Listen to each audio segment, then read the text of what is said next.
Everyone, I am Karan Masru. Welcome to this video. So इस video में हम डिस्कस करने वाले हैं asymptotic analysis and asymptotic notations. But before moving on, I would highly recommend कि आपने अगर पहला वीडियो नहीं देखा है तो पहले वो देख लीजिए। इस वीडियो में हम कुछ रेफरेंसेस, हालांकि माइनर रेफरेंसेस है, but still we are going to take from the first video. तो अगर आप वो देख के यहाँ पे फिर सेकेंड वीडियो देखेंगे तो आपको और बेटर समझ में आएगा। ठीक है, okay.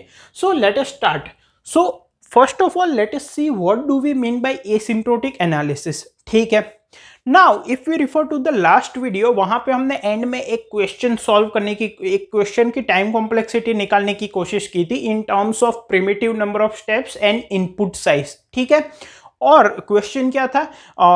Find whether there exist an element in the given array whose sum is equal to the sum of the rest of the elements of the array. ठीक है, तो वहां पे हमें जो finally worst case time complexity मिली थी in terms of n is the input size of the array. हमें जो एरे इनपुट में दिया गया है उसकी साइज कितनी है, वर्स्ट केस की मैं बात कर रहा हूं। ठीक है, हमें जो वर्स्ट केस टाइम कॉम्प्लेक्सिटी मिली थी वो थी कुछ इस तरह से an² plus bn plus c। ठीक है, ओके। नाउ हमने ये भी डिस्कस किया था कि जब हम कंप्यूटर्स के रिस्पेक्ट में बात करते हैं तो हम 4 या 5 एलिमेंट्स शॉर्ट करने की नहीं सोचते। फॉर एग्जांपल, अगर हम शॉर्ट करने की सोच रहे हैं, अगर 5 एलिमेंट्स है तो वो तो हम ऑन पेपर कर लेंगे। जब हम कंप्यूटर्स के बारे में सोचते हैं we think of large data, 1 lakh elements, 2 lakh elements, sufficiently large data. ठीक है, तो वहां पर हमने ये डिस्कस किया था कि ये जो फंक्शन हमें मिला है worst case time complexity of this question, इसमें ये जो लोअर ऑर्डर टर्म्स है वो इनसिग्निफिकेंट हो जाते हैं when as the value of n increases. Also this constant is of no use. ठीक है, because we want to study, because first is n की वैल्यू बहुत लार्ज हो जाएगी as compare to as n increases. second thing is that we want to study the behavior of this algorithm or time complexity in terms of input size। जैसे जैसे input बढ़ रहा है वैसे वैसे हमारी टाइम कॉम्प्लेक्सिटी कैसे चेंज होती है। तो हमने बोला था कि इस फंक्शन का जो ऑर्डर या तो फिर रेट ऑफ ग्रोथ है वो हमारा है प्रोपोर्शनल टू n² के रिस्पेक्ट में इस फंक्शन की वैल्यू जो है वो बढ़ रही है। ठीक है, क्योंकि ये इनसिग्निफिकेंट टर्म्स हो गए and this is only a constant. ठीक है, तो हमने अल्टीमेटली n² पे फोकस किया था। Now if we come to asymptotic analysis, then what is asymptotic analysis? It is nothing but studying the behaviour of time complexity और function in general of function, studying the behaviour of function, but हमारे case में time complexity, because हम यहाँ पे time complexity की बात कर रहे हैं। Time complexity will also be nothing but a function. So studying the behaviour of a function with respect to input size and as input size tends to infinity or becomes sufficiently large। मतलब कि हमारा जो time है, time का function है, वो किस तरह से बढ़ रहा है विथ रिस्पेक्ट टू इनपुट। जैसे जैसे हम इनपुट बढ़ा रहे हैं and input size sufficiently large हम एक्सपेक्ट करके स्टडी करते हैं, तो उसको हम बोलते हैं एसिम्प्टोटिक एनालिसिस। ठीक है, सो हम अगर इसके रिस्पेक्ट में बात करें तो मान लो t1 ऑफ n है वो है मान लो 5n²। ठीक है, तो ये n² के टर्म्स में बढ़ रहा है। t2 ऑफ n मान लो मैं ले लेता हूँ 7n² plus 3n। t3 of n में ले लेता हूँ 3n² प्लस 7n प्लस 9। ठीक है, तो ये 3 अलग अलग टाइम कॉम्प्लेक्सिटी है मान लो हमारे पास। Now we want to study it with respect to input size and at sufficiently large n। तो पहले भी हमने डिस्कस किया, यहाँ पे लोअर ऑर्डर टर्म्स एंड ये कांस्टेंट निकल जाते हैं। तो यहाँ पे कुछ हमें ऐसी मेथड चाहिए जहाँ पे हम इसको और स्टैंडर्ड तरीके से और अच्छी तरीके से इसको स्टडी कर पाए and it is independent of constants and lower order terms. ठीक है, ऑल्सो यहाँ पे अगर हम ध्यान से देखें तो ये भी n² से बढ़ रहा है, ये भी n² से बढ़ रहा है, ये भी n² से बढ़ रहा है at a sufficiently large n और at as n tends to infinity. इन तीनों की वैल्यू सेम हो जाएगी। सो हम जो स्टडी करने वाले हैं तरीका, उस तरीके में ये तीनों एक ही फैमिली या तो एक ही क्लास ऑफ फंक्शंस में बिलोंग करने चाहिए, एक ही फैमिली या एक ही क्लास ऑफ फंक्शंस, क्योंकि अगर हम उस क्लास या उस फैमिली ऑफ फंक्शंस का बिहेवियर स्टडी करें तो वो तीनों एन स्क्वायर के टर्म्स में बढ़ रहा है एज एन इंक्रीजेस। ठीक है, तो यहां पे आता है हमारा एसिम्प्टोटिक नोटेशंस।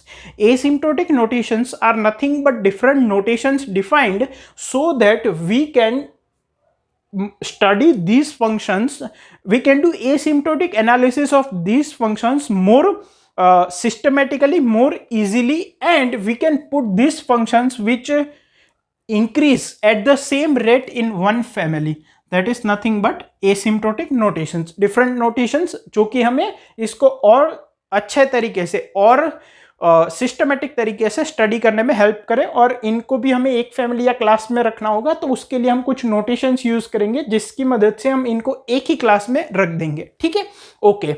नाउ कितने नोटेशंस हम स्टडी करने वाले हैं? हम यहाँ पे 5 नोटेशंस स्टडी करने वाले हैं। One is the big O notation, another is the theta notation, another is the big omega notation, another is small o notation and another is small omega notations। ये 5 notations हमें study करने हैं। Before moving on to this notations, यहाँ पे अगर मैं आपको एक दो चीज बताऊं तो पहली बात तो कई बार आप इस तरह के टर्म्स सुनोगे जैसे कि एसिम्प्टोटिकली नॉन नेगेटिव फंक्शन। ठीक है ना, तो अगर कहीं पे बोला गया है कि ये फंक्शन एसिम्प्टोटिकली नॉन नेगेटिव है तो इसका मतलब क्या है? एसिम्प्टोटिकली मतलब we will study it as n tends to infinity और एज n इंक्रीजेस और as n become sufficiently large. तो एसिम्प्टोटिकली नॉन नेगेटिव फंक्शन का मतलब क्या है?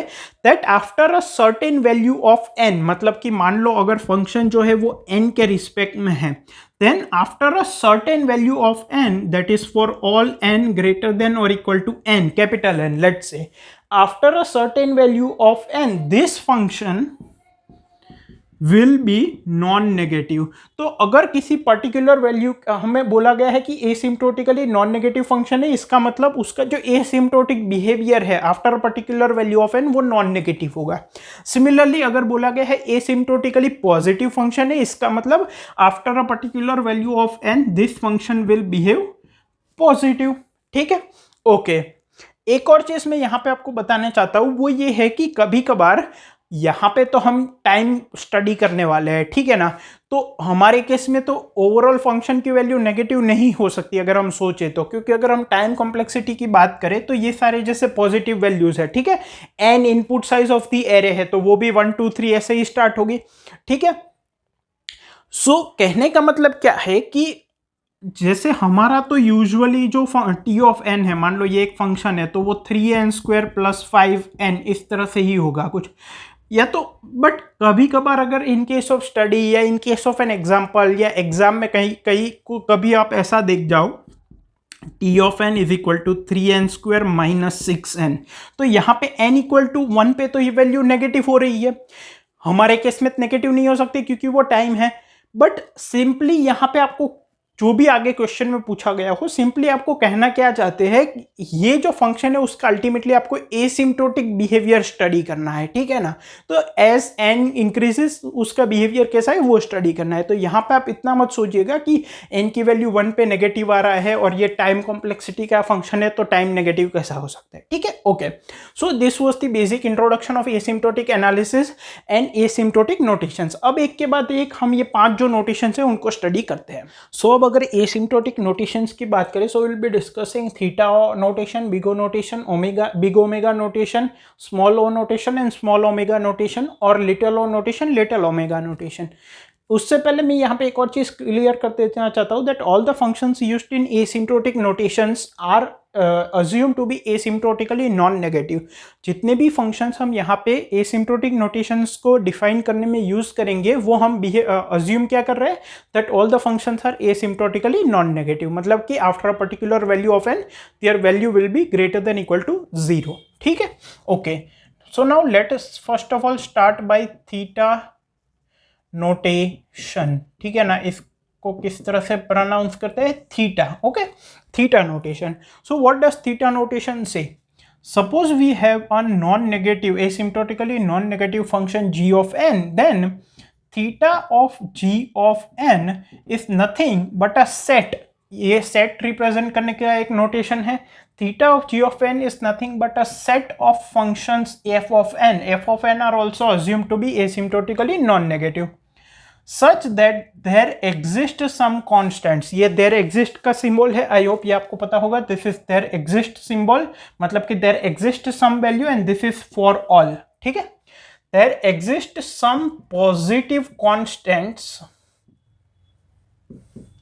c1 c2 and n naught such that 0 is less than or equal to c1 g of n is less than or equal to f of n is less than or equal to c2 g of n for all n greater than or equal to n naught, ठीक है। क्या कहना चाहता है, theta of g of n एक set of function है जहां पे कुछ पॉजिटिव कॉन्स्टेंट्स एग्जिस्ट करेंगे c1 c2 n naught such that हमारा जो एफ ऑफ एन फंक्शन है, जो सेट ऑफ फंक्शन है, वो इन दोनों के बीच में सैंडविच होगा। c1 g of n would be less than और equal to f of n is less than equal to c2 g of n। इस तरह के जितने भी फंक्शंस है जो कि इस टर्म में हम डिफाइन कर सकते हैं, इस इक्वेशन में सेटिस्फाई कर सकते हैं।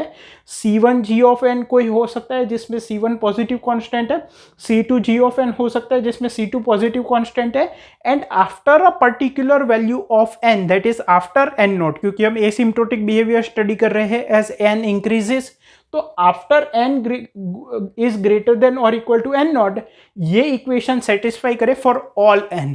इस तरह के जो फंक्शंस होते हैं वो आते हैं इस सेट में theta of g of n में, ठीक है। अगर मैं आपको इसको एक ग्राफ की मदद से समझाऊं, मान लो ये हमारा ग्राफ है, y एक्सिस पे फंक्शन की वैल्यू है एंड x एक्सिस पे n, that is the input size. Suppose array की साइज n, तो जैसे जैसे n की वैल्यू बढ़ेगी हमारा फंक्शन किस तरह से बढ़ेगा वो ये फंक्शन रिप्रेजेंट करता है, ठीक है। So suppose g1 of n जो है वो ये है c1 g ऑफ n, ठीक है। Okay, I said c of n by mistake, I think, I am sorry. ये है c1 g ऑफ n, ठीक है। ये है c2 g ऑफ n, और इसके बीच में जो है वो f ऑफ n एग्जिस्ट करेगा but after a particular value of n। मतलब कि suppose this is n is equals to n naught, then this is the possible set of functions f of n, क्योंकि as the value of n increases this will always satisfy, ठीक है। इसको थोड़ा इस तरह से बना देते हैं ताकि कंफ्यूजन ना हो, ठीक है। So as the value of n increases after n naught, all the functions which are sandwiched between this, all the functions which satisfies this condition, which are greater than c1 g of n greater than equal to but less than equal to this, are said to be belonging to theta of g of n set, ठीक है। Function की value इससे पहले कुछ भी हो सकती है, ठीक है ना। So there may be a function जिसका बिहेवियर कुछ इस तरह से हो, यहाँ पे वो दोनों से बड़ा हो बट यहाँ पे ये बीच में आ जाए, या तो फिर यहाँ पे वो दोनों से छोटा हो, ठीक है, but after n naught it comes into this picture. So these are the possible values of f of n, ठीक है। ओके, नाउ अगर इसको हम एग्जाम्पल के पॉइंट ऑफ व्यू से समझें, तो अगर मैं आपको एक एग्जाम्पल दूं, तो मान लो जैसे कि हमने पिछले वीडियो में एक क्वेश्चन किया था जो find whether there exist an element in the array whose value is equal to the sum of the rest of the elements of the array, ठीक है। उसका जो वर्स्ट केस टाइम कॉम्प्लेक्सिटी था वो an² plus bn plus c के form में आया था, ठीक है। Suppose it is 3n² plus 5n, ठीक है, प्लस 7, ठीक है। सो नाउ हमें ये देखना है कि ये किस में बिलोंग करेगा। So this will basically belong to theta of n²। क्या हम इसको प्रूव कर सकते हैं? डेफिनेटली कर सकते हैं। क्या करना है? कुछ नहीं करना है, sum value of c1 c2 and n naught निकालनी है जो कि इन इक्वेशन को सेटिस्फाई करे। मतलब कि c1 g क्या है? n², c1 n² should be less than equal to 3n² plus 5n plus 7 should be less than equal to c2 n²।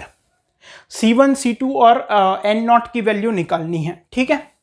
तो इस इक्वेशन की अगर मैं बात करूं तो यहां पे मैं c1 की जगह 3 रख दूं तो भी चल जाएगा, because 3n² is less than equal to 3n² plus 5n plus 7। Obvious, let us say c1 equals to 3, ठीक है। 1 भी रख सकते हैं, 2 भी रख सकते हैं।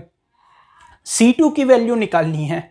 C2 की वैल्यू मैं कैसे निकाल सकता हूँ? मैं एक काम करता हूँ, मैं इसको लिखता हूँ 3n² plus 5n plus 7 is less than और equal to 3n² plus 5n² plus 7n²। ऐसा क्यों मैंने किया? क्योंकि 5 और 7 यहाँ पे थे तो उनको यहाँ पे ले लिया और सबकी जो डिग्री है वो राइट हैंड साइड में n² कर दी, क्योंकि मुझे C2 n² के टर्म्स में वैल्यू चाहिए। ये इक्वेशन सही है obviously. This will be equal to 3 plus 7 is 10 and 5 is 15, 15n²। C2 is nothing but 15। n0 की वैल्यू क्या हो जाएगी? This is true for all n, so I can say n0 is greater than equal to 1। Array की size 1 लो, 2 लो, कुछ भी लो, ठीक है ना। So C1 equal to 3, C2 equal to 15, n0 greater than equal to 1 के लिए ये इक्वेशन सेटिस्फाई करती है। So we can say that this function, let us say f of n is equal to 3n² plus 5n plus 7. So we can say f of n belongs to theta of n²। ठीक है, okay. Now अब यहाँ पे एक और चीज मैं बता दूं कि यहाँ पे C1, C2 और n0 की अलग अलग वैल्यूज भी इस सेम इक्वेशन के लिए सेटिस्फाई कर सकती है। जैसे कि C1 इक्वल टू 1 सेटिस्फाई कर सकता है, C2 इक्वल टू 15 की जगह 17 ले लो, वो भी कर सकता है। ठीक है, अगर C2 की वैल्यू को आप कम करोगे, मान लो 5 कर दिया, ठीक है ना, 3n² plus 5n plus 7 is less than equal to 5n², वो भी ट्रू होगा, बट उसमें n0 की वैल्यू थोड़ी बढ़ जाएगी। It would not be n0 equal to 1, उसकी वैल्यू बढ़ जाएगी, वो निकालनी पड़ेगी। There can exist multiple different values of C1, C2 and n0 which are positive constant. The point is there should exist at least 1 to satisfy the given equation. ठीक है, okay. अब हमने एक बात की थी, we are studying asymptotic notation so that we can study systematically the functions, जहां पे हम सिर्फ लीडिंग टर्म की बात करें एंड हम जो सेम फैमिली को फंक्शंस बिलोंग करते हैं उनको सेम फैमिली में रख पाए। ठीक है, ये अगर मैं आपको बोलता हूं f of n belongs to theta of n², क्या ये n² सिर्फ लीडिंग टर्म की बात की? हाँ की। दूसरा, अगर मैं आपको बोलूं f2 of n is equals to 2n² plus 3n plus 1, does this also belong to theta of n²? क्या आप इसको प्रूव कर सकते हो? डेफिनेटली प्रूव कर सकते हो। सिमिलरली यहाँ पे C1, C2 और n0 की वैल्यू निकाल दो। इसका मतलब हमने सिर्फ लीडिंग टर्म्स के बारे में बात की, सिस्टमेटिकली बात की, and we also proved that these two belongs to the same family because इनका जो लीडिंग टर्म है वो सेम रेट से ग्रो कर रहा है, सेम ग्रोथ ऑफ रेट है। So this both belongs to theta of n² set. ठीक है, also different equations can have different value of C1, C2 and n0, but again as I said there should exist at least one C1, C2 and n0 such that this equation satisfies. okay, so ये भी हो गया। अब अगर हम इसको और थोड़ा स्टडी करें तो थीटा नोटेशन जो है उसको हम कह सकते हैं that it tightly binds or bounds f of n from upper side as well as from lower side, क्योंकि अपर साइड से भी बाउंड कर दिया कि इसकी वैल्यू इससे ज्यादा नहीं होनी चाहिए, लोअर साइड से भी बाउंड कर दिया कि इससे कम भी नहीं होनी चाहिए। ठीक है, तो सिंपली टाइटली बाउंड लिखा है, इसका मतलब अपर एंड लोअर दोनों की बात कर रहे हैं, वरना tightly upper bound and lower bound अलग से डिस्कस कर सकते हैं। जब हम यहाँ पे अलग नोटेशंस डिस्क्राइब करेंगे तो अपर बाउंड, लोअर बाउंड ये भी हम टर्म्स को देख लेंगे, लेकिन यहाँ पे दोनों तरफ से है। अब टाइटली वर्ड का मतलब क्या है? टाइटली वर्ड का मतलब यह है कि ये बहुत ही कोई फंक्शन f है तो उसको बहुत टाइटली बाउंड करके रखा है। ठीक है, मतलब कि इसको मैं अगर f यहाँ पे है तो C2 g of n यहाँ कहीं पे है, इस तरह से, मतलब बहुत एक टाइट तरीके से बाउंड किया है। कैसे? अगर f of n जो है वो 3n³ प्लस 5n है, ठीक है, तो इसको मैं belongs to theta of n की पावर 4 नहीं कर सकता proof. It does not belong to the function, it does not belong to the family of theta of n की पावर 4 बिकॉज इसको हमें प्रूव करना है कि ये बिलोंग नहीं करता। तो इसके लिए हम कैसे प्रूव कर सकते हैं? हमें C1, C2 और n0 की ऐसी कोई वैल्यू नहीं मिलेगी जिसके लिए ये सेटिस्फाई हो। कैसे? यहां पे C1 n की पावर 4 इज लेस देन और equal to 3n³ plus 5n is less than और इक्वल टू C2 n की पावर 4। अब ये इक्वेशन तो सेटिस्फाई हो जाएगी राइट हैंड साइड वाली, because 3n³ plus 5n is less than equal to c2n की पावर 4। c2 की वैल्यू 8 रख दो, so 3n³ plus 5n is less than equal to 8n की पावर 4, n0 की वैल्यू 1 रख दो, ठीक है। तो राइट साइड वाली इक्वेशन तो सेटिस्फाई हो गई। ये जो इक्वेशन है यहां पे no matter what you keep the value of C1, क्योंकि हम एसिम्प्टोटिक एनालिसिस कर रहे हैं as the value of n becomes sufficiently large और एज n रीचेस इन्फिनिटी, ये जो n की पावर 4 वाला टर्म है वो डोमिनेटिंग हो जाएगा एंड इसकी वैल्यू इससे ज्यादा हो जाएगी ultimately. So C1 n की power 4 would be greater than 3n³ plus 5n no matter what the value of C1 is.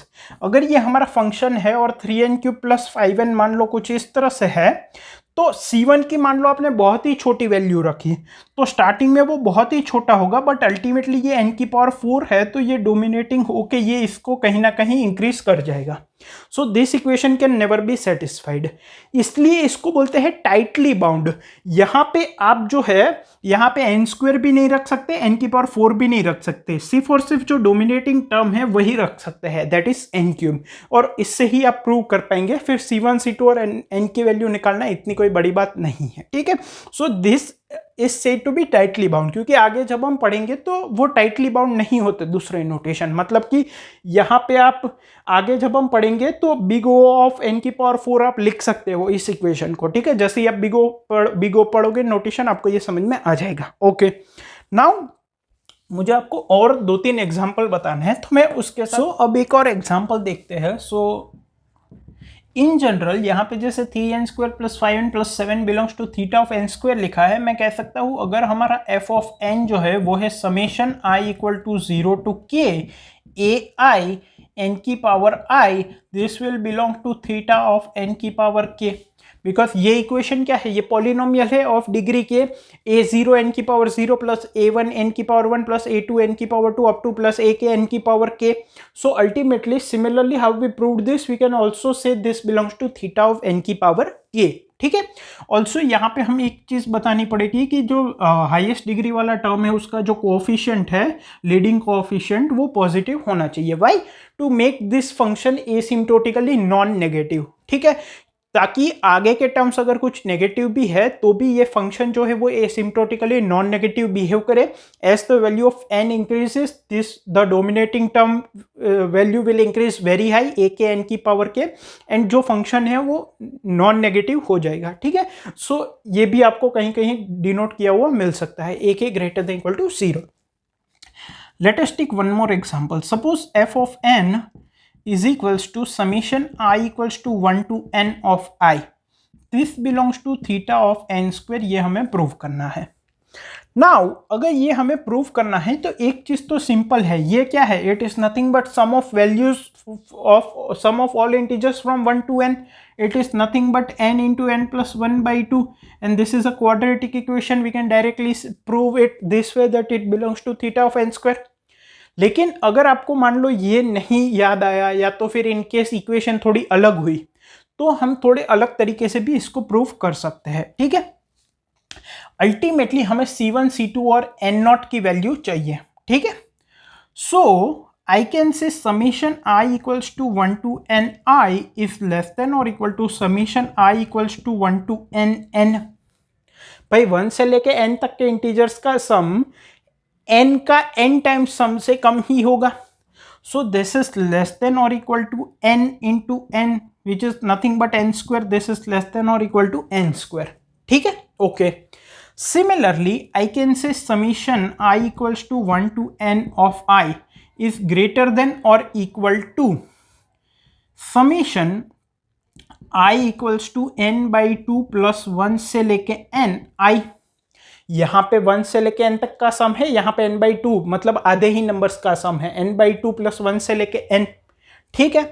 अब ये जो इक्वेशन है समेशन, इसको मैं यहाँ पे थोड़ा अलग कर देता हूँ, summation of i from i equals to n by 2 plus 1 से लेके n इज ग्रेटर देन और equal to summation i equals to n by 2 plus 1 से लेके n n बाई 2। क्योंकि यहाँ पे n/2 टर्म्स है टोटल, ठीक है। देखो यहाँ पे n टर्म्स है, यहाँ पे n/2 टर्म्स है, तो ऑब्वियसली इसकी वैल्यू इससे ज्यादा होगी।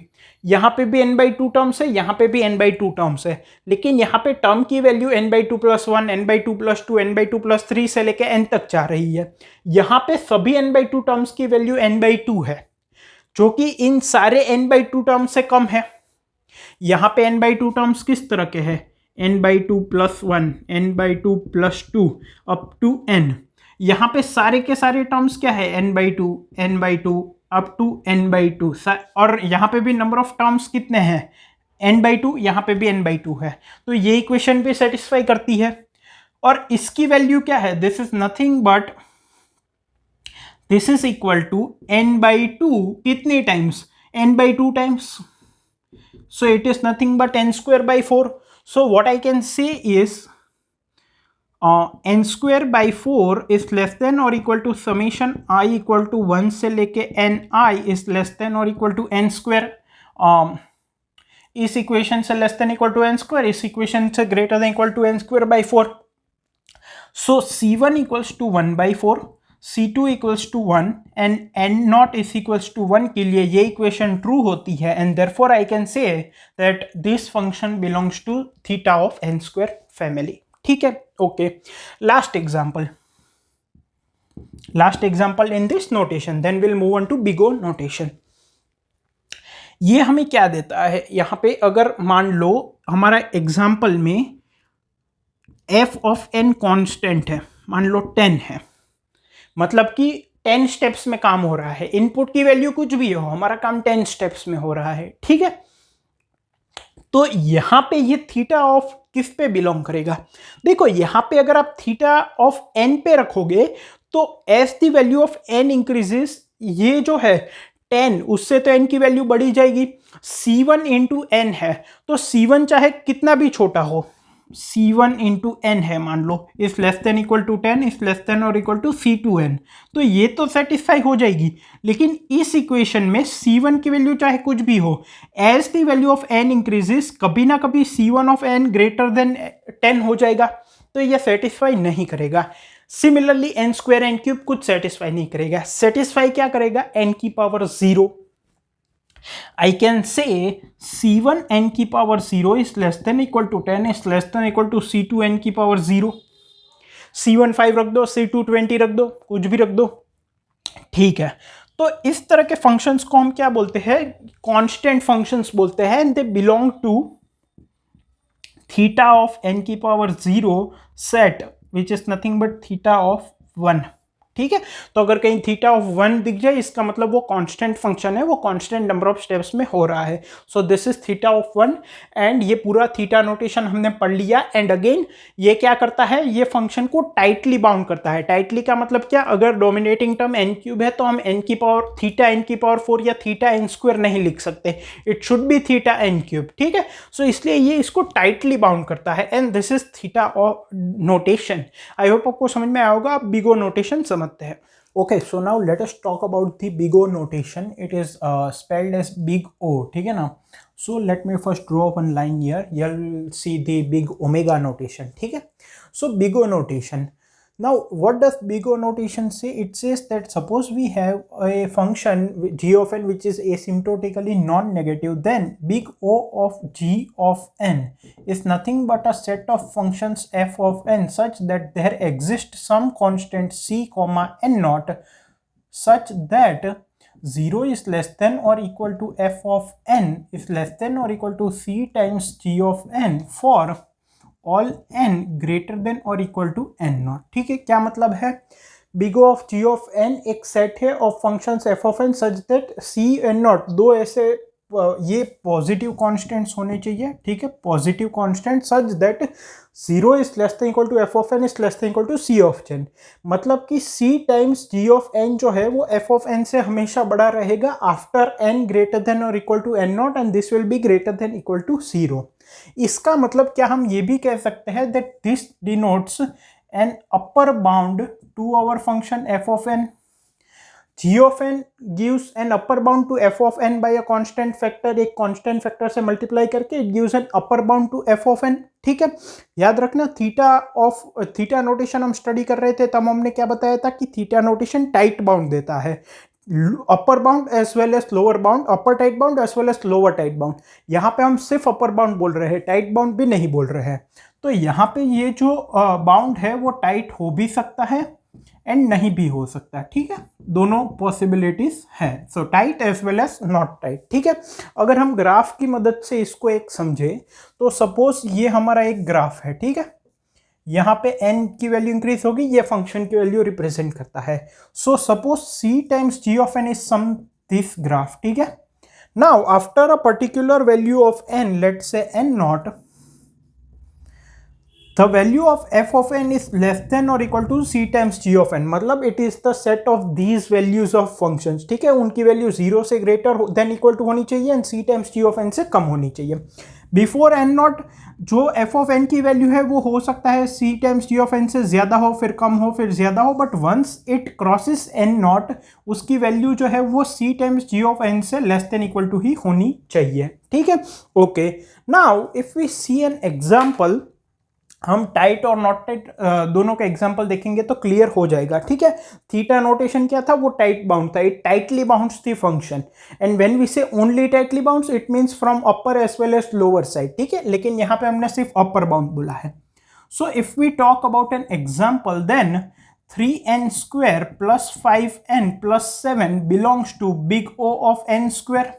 यस, यहां पे हम इक्वेशन से भी प्रूव करेंगे, but a constant multiplied by this term can give an upper bound to this, definitely yes. ठीक है, तो वैसे भी हमें पता चल गया, अगर इक्वेशन वाइज देखने जाए तो क्या होना चाहिए, 0 must be less than equal to f of n, मतलब 3n square plus 5n plus 7 must be less than equal to c times g of n, मतलब cn स्क्वायर।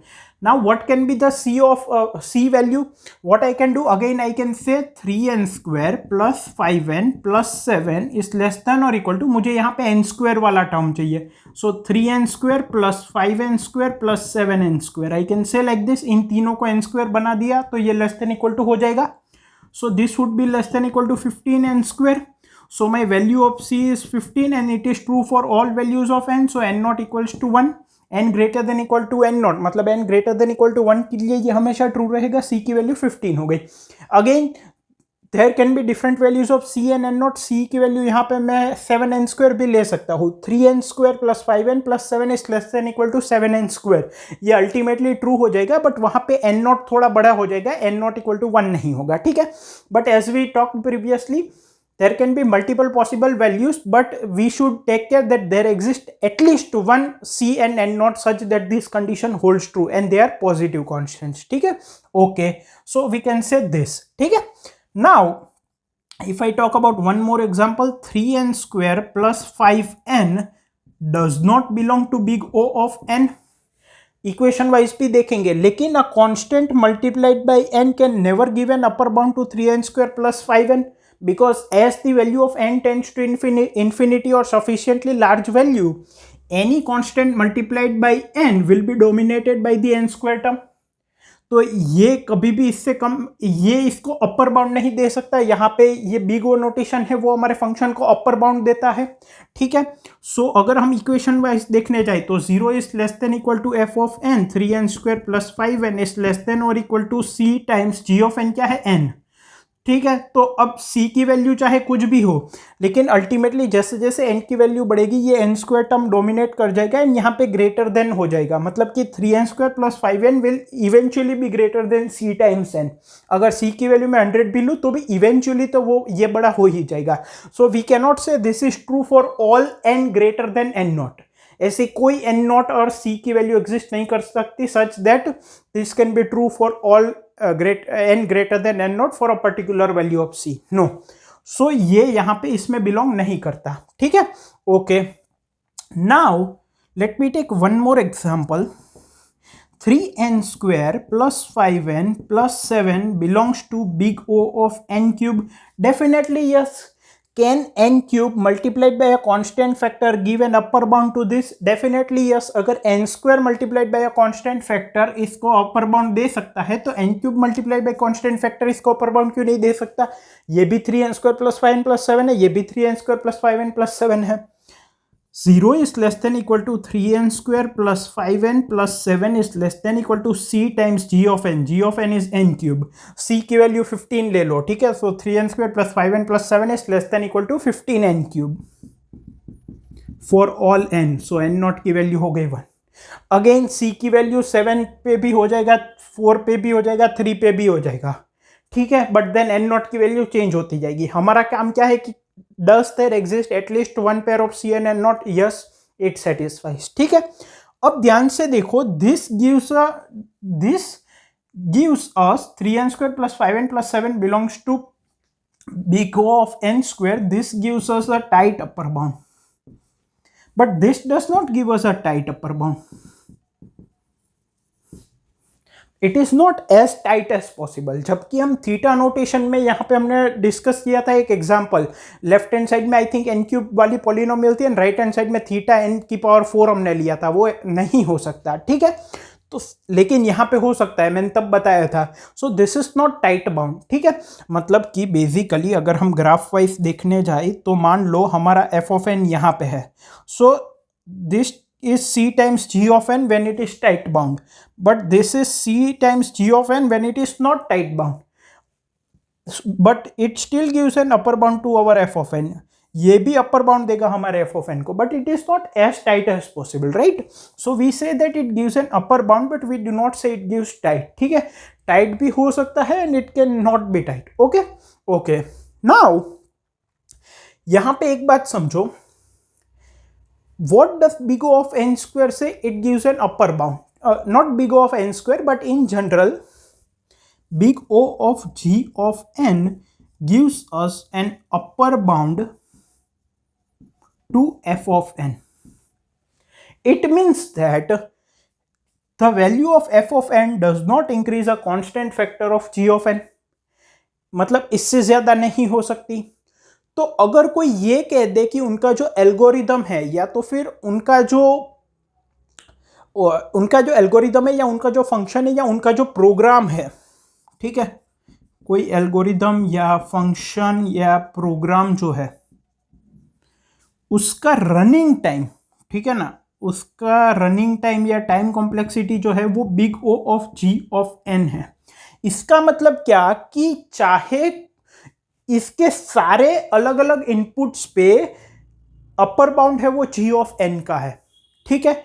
इसका मतलब चाहे उसका इनपुट कुछ भी हो, कीपिंग द साइज कांस्टेंट, ठीक है ना. यहाँ पे साइज n है, लेकिन n साइज के इनपुट में भी वेरिएशंस हो सकते हैं. हमने पिछले वीडियो में क्वेश्चन देखा था जो find whether there exist an element in the given array such that the value of that element is equal to the sum of the rest of the elements in the array.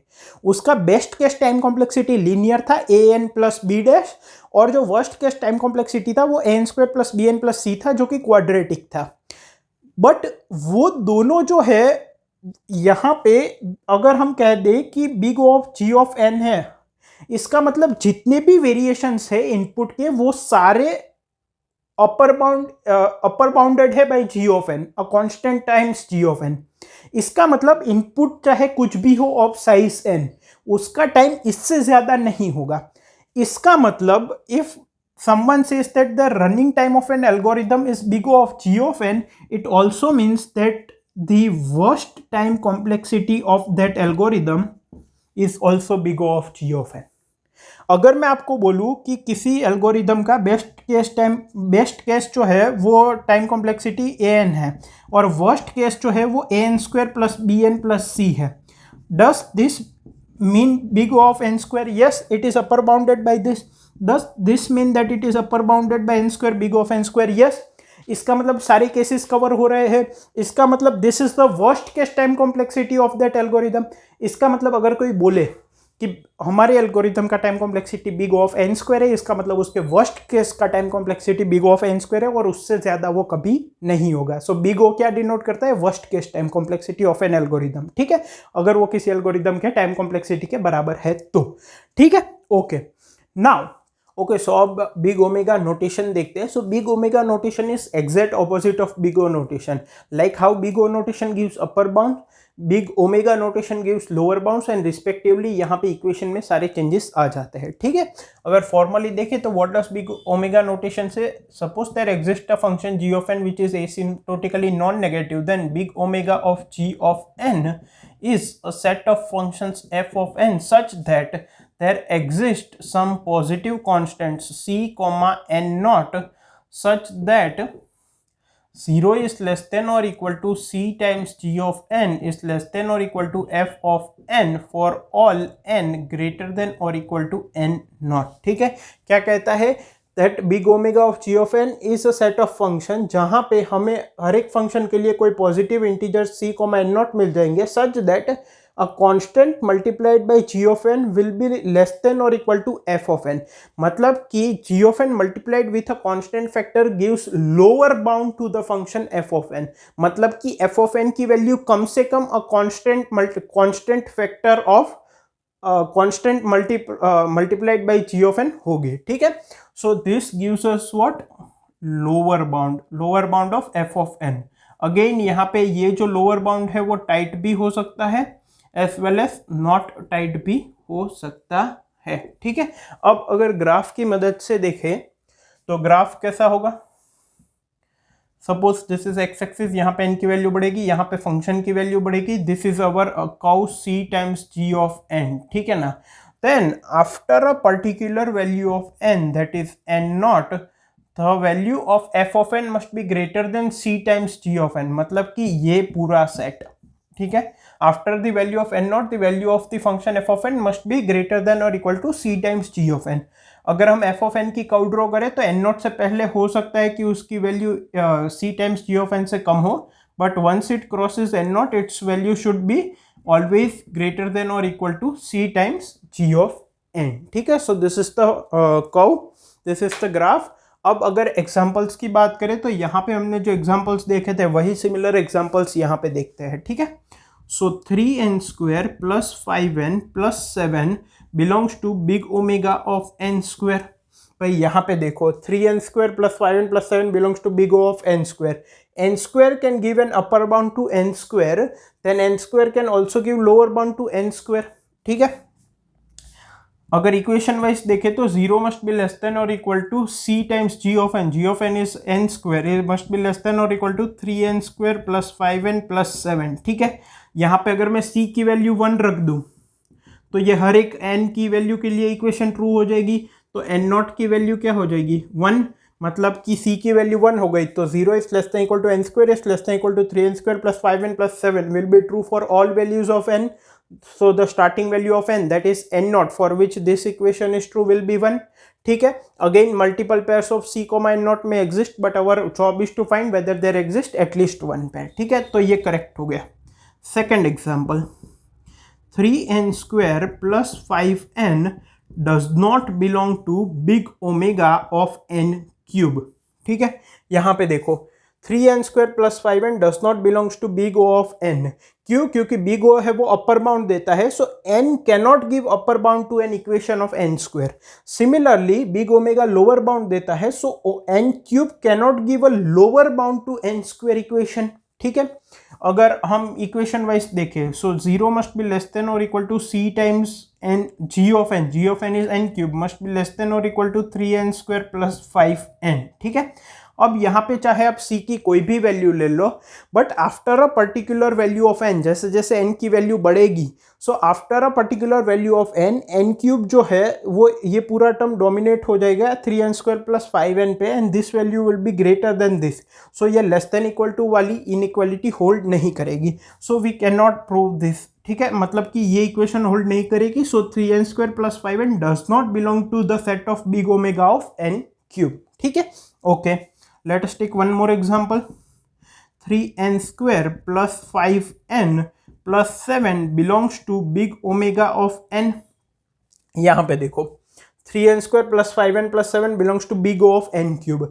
n cube can give an upper bound to n square. Similarly, this gives lower bound. So n can give a lower bound to n square. Obviously, yes. अगर equation में रखे तो 0 must be less than equal to C times ji of n is an must be less than equal to 3n² plus 5n plus 7। सी की value 1 ले लो, N not की value 1 आ जाएगी, because सी की value जैसे ही मैंने 1 ली, सो N is less than equal to 3n² plus 5n plus 7। This holds true for all values of n, so n not की value 1 हो गई। Again there can be multiple pairs, but our job is to find that there must exist at least one pair of c comma n naught such that this equation holds true। ठीक है, सो ये true हो गया। अब ये जो है 3n² plus 5n plus 7 belongs to big omega of n², ये टाइट बाउंड है, एंड ये जो है 3n² plus 5n plus 7 belongs to big omega of n, ये नॉट टाइट बाउंड है, जैसा कि हमने यहाँ पे देखा था। टाइट बाउंड है, नॉट टाइट बाउंड। अब अगर मैं कहूँ कि 4n³ belongs to big omega of n, तो ये भी बात ट्रू है, n जो है वो n³ को लोअर बाउंड दे सकता है, but it is not a tight bound. ठीक है, so here this is not tight bound and this is a tight bound. Okay, अब यहाँ पे क्या था, big O of g of n जो है वो हमें अपर बाउंड देता था फंक्शन को। यहाँ पे हम लिख सकते हैं big omega of g of n gives us lower bound to the function. ठीक है, ओके। यहाँ पे और क्या था, अगर कोई कहता है कि उनका एल्गोरिदम फंक्शन या प्रोग्राम का running time big of g of n है, तो वो वर्स्ट केस टाइम कॉम्प्लेक्सिटी देता था। ठीक है, तो यहाँ पे अगर कोई हमें कहता है कि उनके एल्गोरिदम का या फंक्शन का या प्रोग्राम का रनिंग टाइम जो है वो बिग ओमेगा ऑफ एन है सपोज, तो इसका मतलब क्या कि इस प्रोग्राम या इस फंक्शन या इस एल्गोरिथम की मान लो इनपुट साइज n है, तो उस इनपुट साइज n के जितने भी वेरिएशंस है उन सभी का टाइम कॉम्प्लेक्सिटी हम कह सकते हैं बिग ओमेगा ऑफ n है। क्योंकि अगर मैं कह रहा हूं कि इस एल्गोरिथम का running time big omega of n है, इसका मतलब मैं उसके सारे इनपुट केसेस को कंसिडर कर रहा हूं। और हमने फर्स्ट वीडियो में एक क्वेश्चन देखा था, उसका बेस्ट केस टाइम कॉम्प्लेक्सिटी क्या था, an था, an प्लस बी था, मतलब कि लीनियर था बेसिकली, और worst case time complexity an² plus bn plus c था, राइट।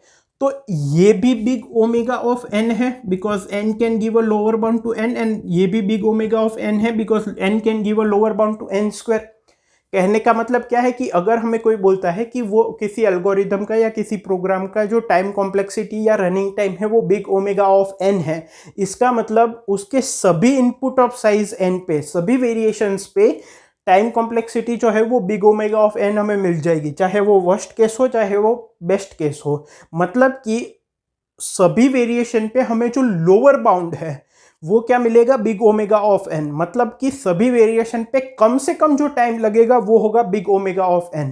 इसका मतलब ये हमें क्या देता है, ये हमें देता है बेस्ट केस टाइम कॉम्प्लेक्सिटी। यहाँ पे हमें क्या मिल रहा था, वर्स्ट केस टाइम कॉम्प्लेक्सिटी। यहाँ पे अगर हमें बोला जाता है कि किसी एल्गोरिथम का time complexity big omega of n है, इसका मतलब उसका best case running time complexity big omega of n है। आई होप आपको क्लियर है। अब हमने बिग ओ और बिग ओमेगा भी देख लिया, अब स्मॉल ओ और स्मॉल ओमेगा टाइम नोटेशंस भी देख लेते हैं। Okay, so now let us discuss about small O notation which is called small o or little o, and then about small omega notation which is small omega or little omega.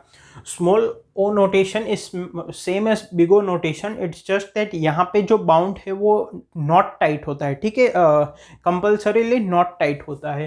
So what does it say, suppose there exist a function g of n which is asymptotically non negative, then small o of g of n is a set of functions f of n such that for all positive constants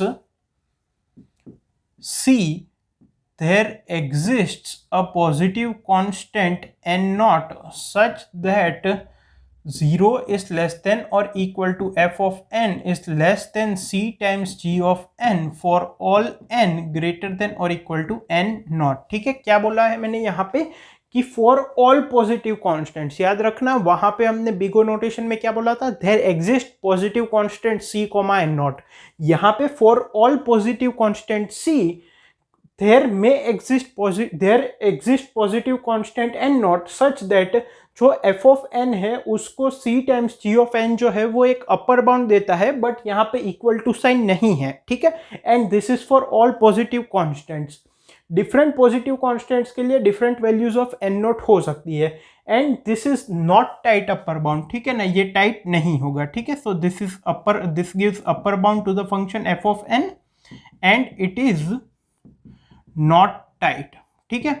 for example, अगर हमारा function f of n जो है वो है 3n² plus 5n plus 7, then I can say it belongs to small o of n cube, मतलब कि n cube जो है वो इसको नॉट टाइट अपर बाउंड दे सकता है 3n² प्लस 5n प्लस 7 के लिए।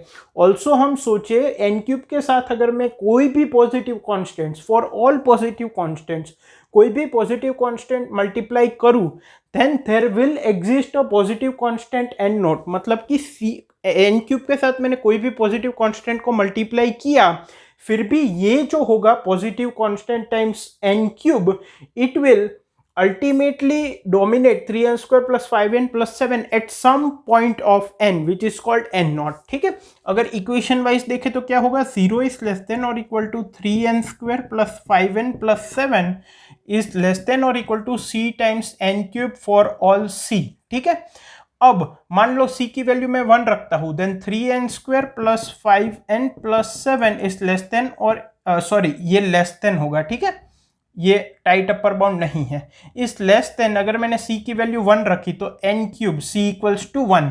नाउ हमें ये फाइंड करना है whether there exist a particular value of n not for this constant और नॉट। ऑब्वियसली कभी ना कभी तो n क्यूब जो है वो 3n² प्लस 5n प्लस 7 को डोमिनेट कर ही जाएगा as the value of n increases. Similarly अगर मैं c की वैल्यू 0.5 रखूं, देन 3n² plus 5n plus 7 is less than n cube by 2, ठीक है, 0.5 रखा, c की वैल्यू 0.5, तो यहाँ पे n नॉट की वैल्यू बढ़ जाएगी, ये डोमिनेट तो इसको कर ही लेगा कहीं ना कहीं, लेकिन as compare to this n not की वैल्यू बढ़ जाएगी।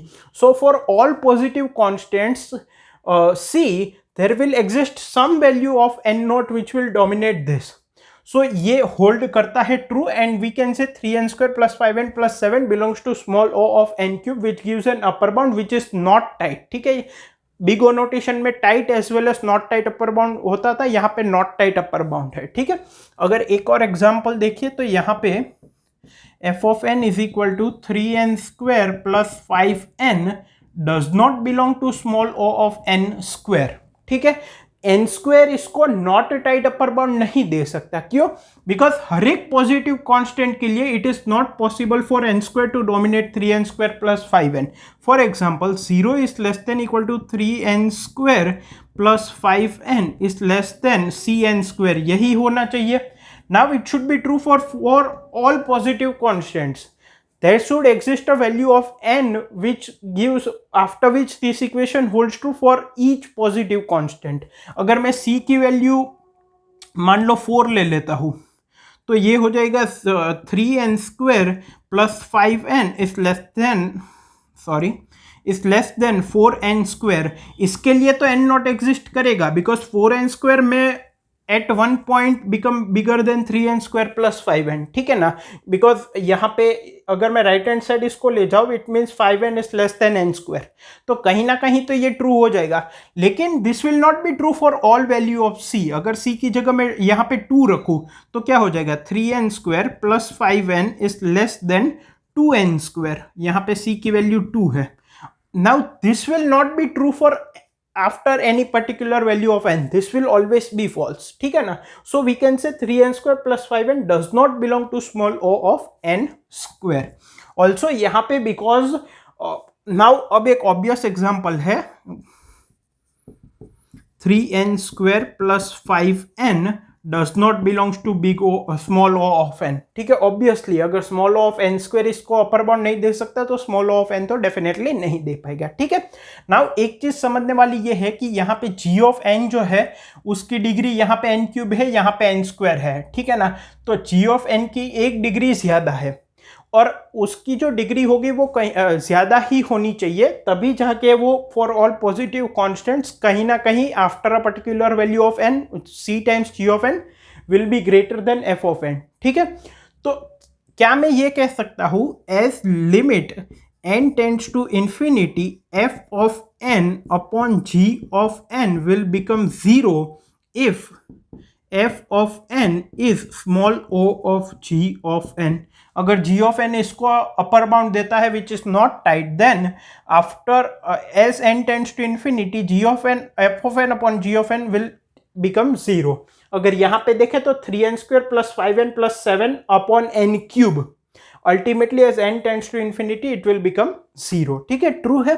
Okay, now if we talk about small omega then it is same as big omega, but यहाँ पे जैसे नॉट टाइट अपर बाउंड है, यहाँ पे नॉट टाइट लोअर बाउंड हो जाएगा. ठीक है, so what does it say? Suppose then exist function g of n which is asymptotically non-negative, then small omega of g of n is a set of functions f of n such that for all positive constants c there exists a positive constant n naught such that 0 is less than or equal to c times g of n is less than f of n for all n greater than or equal to n naught. ठीक है ना, तो ये जो g of n है वो multiplied by a constant factor f of n को lower bound देगा, but this is not tight. देखो यहाँ पे इक्वल टू भी नहीं है. ठीक है, सो ये क्या देगा?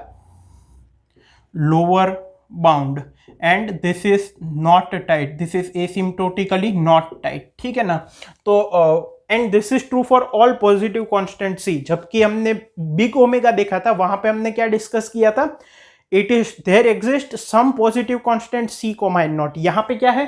For all positive constant c there exist some positive constant n naught such that this equation holds true after all values of n which are greater than और इक्वल टू n नॉट. ठीक है, similarly यहाँ पे example देखा था. अगर यहाँ पे हम देखें 3n² plus 5n plus 7 belongs to small omega of n.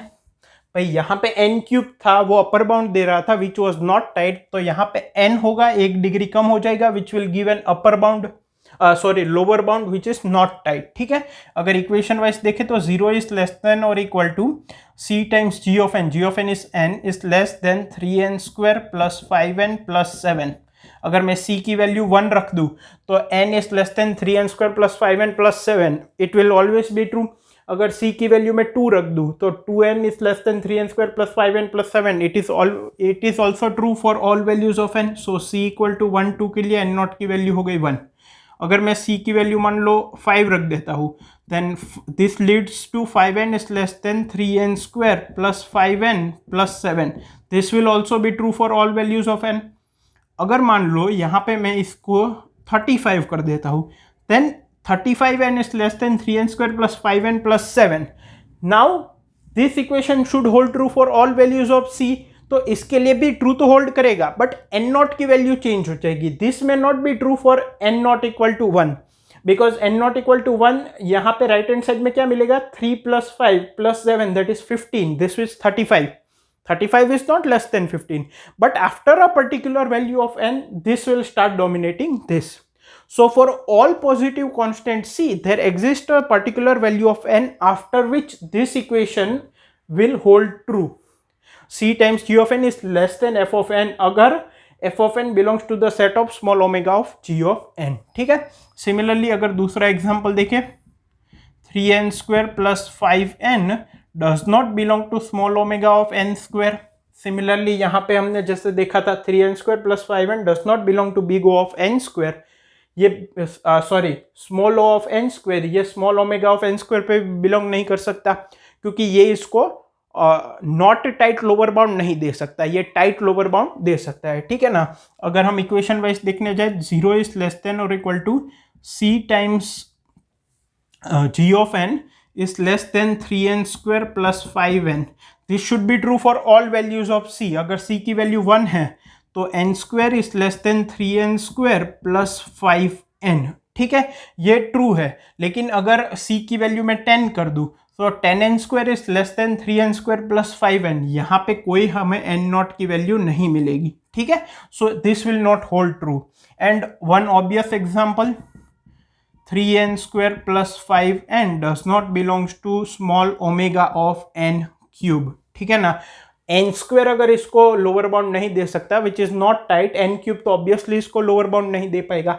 जैसा कि हमने यहाँ पे देखा था कि एन जो है वो इसको अपर बाउंड नहीं दे सकता। सिमिलरली एन क्यूब इसको ऑब्वियसली लोअर बाउंड नहीं दे सकता फॉर ऑल पॉजिटिव कांस्टेंट सी। अगर इक्वेशन वाइज देखें 0 is less than equal to C times ji of N that is an cube is less then 3n square plus 5n। तो अगर this should hold true for all values of सी, अगर सी की value में 10 रख दूं, सो 10n cube is less then 3n square plus 5n। ये after a particular value of n naught we should get some n naught after which this equation holds true, but ऐसा n नॉट हमें कभी नहीं मिलेगा जहां पे ये जो है वो इससे छोटा ही रहे। This will be the dominating term. So this are small o and small omega notation. जैसा हमने यहाँ पे देखा लिमिट, यहाँ पे भी हम देख सकते हैं जो लोअर बाउंड दे रहा है उसका जो डिग्री है वो इससे कम है। So what we can say is at as limit n tends to infinity, f of n upon g of n is equal to infinity। ठीक है ना, बिकॉज f of n की डिग्री यहाँ पे ज्यादा है। ठीक है, सो हमने पांचों के पांचों नोटेशन देख लिए। अब 3-4 चीजें हैं जो मुझे आपको बतानी है। सो अब मुझे आपको 3-4 चीजें बतानी है। सो एक के बाद एक नोट करते हैं। सो सबसे पहला ये है कि आगे जाके हम जो डिनोट करने का तरीका है, नोटेशन जो है वो थोड़ा अलग यूज करेंगे। ठीक है ना। So when we say f of n belongs to big O of n square, what we mean is f of n is a function which belongs to the set of functions which are described by the big O notation, ठीक है, और which satisfies the big O property। But हम जो notation आगे जाके use करेंगे वो होगा f of n is equal to big O of n square। ठीक है ना। अब यहाँ पे इक्वल टू यूज करना, ये एक सेट है, ये एक फंक्शन है, तो ऑब्वियसली इतना क्लियर नहीं है, बट ये एक नोटेशन है और इसका मतलब यही है कि f of n belongs to the set of functions which are described by big O of n square। ठीक है, first thing. Second thing, it's just like saying कि this shirt is black, which means that shirt का colour black है और shirt belongs to a set of things whose color is black, right? But we cannot say black is shirt। So similarly we cannot say big O of n square is equals to f of n। नहीं, ये गलत हो जाएगा, ये सही है। ठीक है, okay. Second, g of n जो है इसमें कॉन्स्टेंट्स का कोई यूज नहीं है एज सच। अगर कहीं पे दिया है इट्स ओके, लेकिन जब हम नोटेशंस यूज करते हैं तो जी ऑफ एन में भी कॉन्स्टेंट्स का यूज नहीं है। जैसे एफ ऑफ एन में भी अल्टीमेटली हम कॉन्स्टेंट इग्नोर करके ही ये सारे नोटेशंस डेवलप करे हैं, राइट? कहने का मतलब क्या है, अगर f of n is equals to big O of 3n square दिया है, so this ultimately means big O of n square only, because 3 is constant, we can ignore it। अगर फॉर्मूला वाइज देखें तो f of n is equal to big O of n square, what does that mean? 0 is less than or equal to f of n is less than or equal to a constant times g of n। g of n is 3n square। now 3 into c is nothing but c dash, so 0 is less than or equal to f of n is less than or equal to c dash time n square. और ये जो condition है वो क्या है, big O of n square की है। ठीक है, so f of n belongs to big O of 3n square which ultimately means big O of n square. ठीक है ना। तो g ऑफ n में जब हम नोटेशन यूज करते हैं तो कांस्टेंट का ऐसा कोई रोल नहीं है। ठीक है, थर्ड थिंग, हमने पांचों के पांचों नोटेशंस तो पढ़े, लेकिन आगे जब हम क्वेश्चन सॉल्व करेंगे या अलग अलग टॉपिक पढ़ेंगे, अलग अलग एल्गोरिदम पढ़ेंगे, तो उन एल्गोरिदम्स की क्या टाइम कॉम्प्लेक्सिटी पांचों नोटेशंस के टर्म में निकालनी होगी? नहीं, हम कोई सा एक नोटेशन यूज करेंगे, तो वो कौन सा होगा वो अब डिसाइड करते हैं। ठीक है, अब एक बात समझो, हमारे पास क्वेश्चन किस तरह से होंगे? हमारे पास क्वेश्चन होगा, क्वेश्चन डिस्क्राइब्ड होगा, इनपुट साइज की लिमिट दी गई होगी। ठीक है, इनपुट साइज की लिमिट दी गई होगी, टाइम लिमिट दिया होगा, सो लेट अस से टाइम लिमिट इज 1 सेकेंड। सो हमें कुछ ऐसा नोटेशन चाहिए जो ये डिस्क्राइब करे कि 1 सेकेंड में अगर वो नोटेशन हम देते हैं तो इसका मतलब हमारा जो एल्गोरिदम है वो 1 सेकेंड में पास होगा कि नहीं होगा, irrespective of what the value of the input is. Size n है, लेकिन n में भी अलग अलग वेरिएशंस हो सकते हैं इनपुट के। ठीक है, जैसे हमने पहले लास्ट वीडियो में क्वेश्चन किया था, उसका best case time complexity linear था an plus b n, worst case time complexity an square plus b n plus c था, राइट? तो सभी केसेस पास हो जाए, हमें कुछ ऐसा चाहिए। नाउ बिग ओमेगा जो है वो लोअर बाउंड देता है, it gives best case time complexity. So अगर मैं कहूँ कि मेरे एल्गोरिदम का best case time complexity an plus b है, मतलब कि उसका time complexity big omega of n है, ठीक है। So it says that best case time complexity linear है, बट क्या वर्स्ट केस इस 1 सेकंड में पास होगा? We don't know. Worst case quadratic भी हो सकता है, लीनियर भी हो सकता है, तो बिग ओमेगा जो है वो हमारे काम का नहीं है, ठीक है।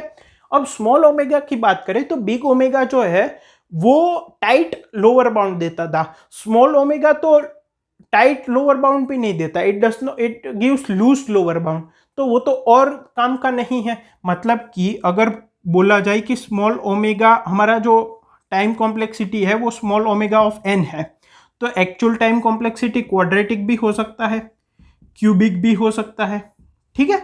तो this is not tight lower bound, तो ये तो बिल्कुल काम का नहीं है, ठीक है। Now if we talk about small o, तो स्मॉल ओ अपर बाउंड देता है बट वो टाइट नहीं देता, ठीक है। मतलब कि अगर बोला जाए कि स्मॉल ओ ऑफ एन की पावर 4 वो टाइम कॉम्प्लेक्सिटी है मेरे एल्गोरिदम का, तो एक्चुअल टाइम कॉम्प्लेक्सिटी क्यूबिक भी हो सकता है, क्वाड्रेटिक भी हो सकता है, लीनियर भी हो सकता है। अगर लीनियर हुआ तो हो सकता है कि मेरी टाइम लिमिट में पास हो जाए with respect to the input size n, लेकिन अगर क्वाड्रेटिक या क्यूबिक हुआ तो नहीं होगा पास। तो क्या हम इससे कोई आइडिया लगा पा रहे हैं? नहीं लगा पा रहे हैं, क्योंकि कुछ भी हो सकता है। तो again this is not of our use, ठीक है। अब दो बचे थीटा और बिगो, ठीक है।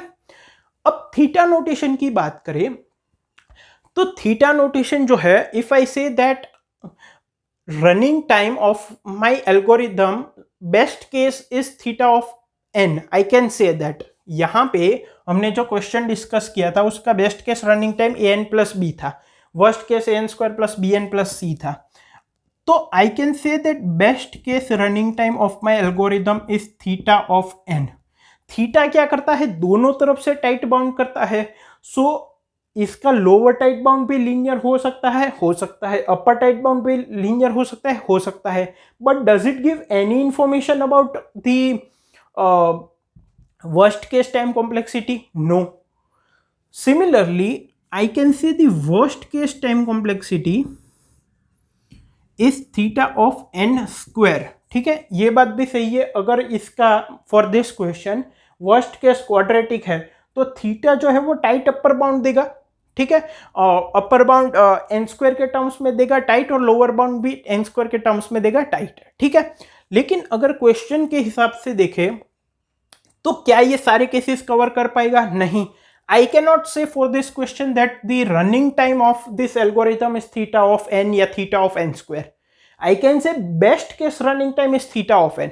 I can say worst case running time is theta of n square. I cannot say the running time because